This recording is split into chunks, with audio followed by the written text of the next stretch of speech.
एक particular invoice number और product की और सर्विसेज की सारी जानकारी आपके सामने होगी। सिर्फ उसी जानकारी से आप जीएसटी रिटर्न फाइलिंग सीख सकते हैं, सिर्फ उतनी जानकारी से।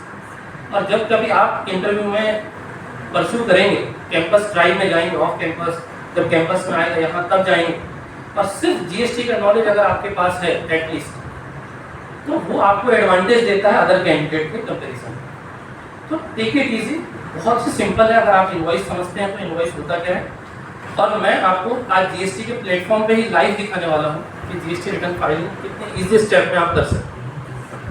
इसके लिए आप अपने जॉब में तो करियर बना ही सकते हैं, आप फ्रीलांसिंग और प्रैक्टिसिंग भी आप बिल्कुल कर सकते हैं। ठीक है।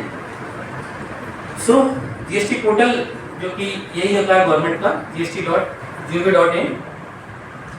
यहाँ पे आपको मैं रजिस्ट्रेशन के बारे में चर्चा नहीं करने वाला हूँ। मैं ये मान के चलता हूँ कि आप जहाँ भी वर्किंग करेंगे वो ऑर्गेनाइजेशन ऑलरेडी जीएसटी में रजिस्टर्ड होगी। वो जीएसटी का कंप्लायंस कैसे कंप्लीट करेगी, सिर्फ आप उसको समझिए। ठीक है। सो यहाँ से लॉगिन का ऑप्शन आ जाता है आपको जीएसटी पोर्टल पे, और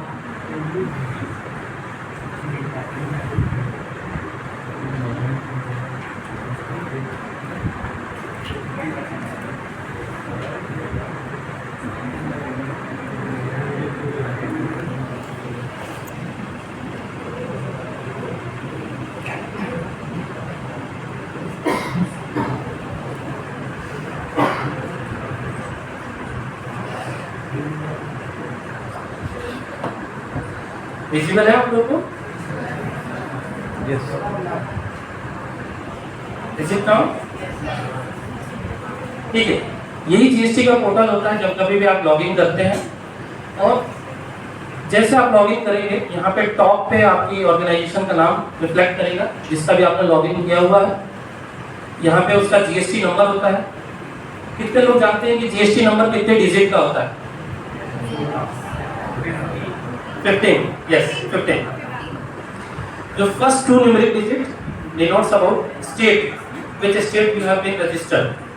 So, for the Madhya Pradesh, the state code is 23. ठीक है? Then आपका पेन नंबर होता है ऑर्गेनाइजेशन का, पेन नंबर 10 डिजिट का हो गया, एंड आखिरी के जो लास्ट 3 डिजिट होते हैं वो आपका यूनिक नंबर होता है। एटलीस्ट ये आपको बिल्कुल पता होना चाहिए, आप फाइनेंस के हैं तो, और आगे जानकारी जरूर रखी गई। ठीक है। सो इसमें हम 2 रिटर्न आज दिखाने वाले हैं आपको, जीएसटीआर 1 एंड जीएसटीआर 3। सिर्फ आपके रिज्यूम में नॉलेज होना ही बहुत काफ़ी है। तो आप जीएसटीआर 1 को सिंपली लैंग्वेज में समझिए कि जीएसटीआर 1 होता क्या है। जीएसटीआर 1 जिसमें कि आपको आउटवर्ड सप्लाई मीन्स आपको सेल्स की जानकारी देनी होती है पोर्टल, सिर्फ और सिर्फ सेल्स की जानकारी।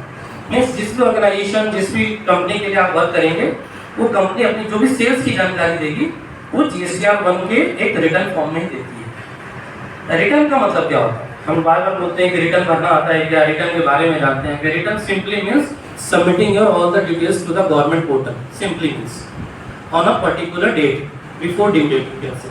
सो what is the due date? Yes, सब most important, what is the due date for the this return? For every month after ending the month you need to file your GSTR 1 before 11th। जैसे अभी कौन सा month and हुआ है, अभी latest अगस्त हुआ, तो बिफोर 11th ऑफ सितंबर आपको ये जीएसटी रिटर्न फाइल कर देना है, जीएसटीआर 1। और जीएसटीआर 1 में आप क्या जानकारी देंगे? सिर्फ सेल्स की जानकारी देते हैं। और जीएसटी की लैंग्वेज में सेल्स को क्या कहते हैं? Outward supplies. ठीक है, क्या लैंग्वेज है इसकी? Outward supplies. तो उसकी जानकारी हमको 11th ऑफ एवरी मंथ देनी होती है, और यही कारण है जिसमें आपको करियर का एडवांसमेंट आपके लिए मिलेगा, क्योंकि हर महीने आपको ये जानकारी देनी है गवर्नमेंट को।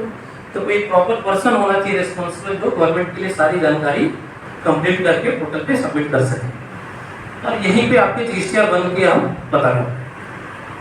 सो अभी आपको ये दिख रहा होगा, सभी में लिख के आ रहा है फाइल। देखिए एवरी मंथ लिख के आ रहा है फाइल। फाइल का मतलब हमने रिटर्न प्रॉपर्ली टाइम पे अपना सबमिट कर दिया है बिफोर ड्यू डेट व्हाटएवर। बस सिंपली यहाँ पे आपको रिटर्न डैशबोर्ड का एक ऑप्शन आ जाता है, और यहीं से आप आगे की शुरुआत करेंगे।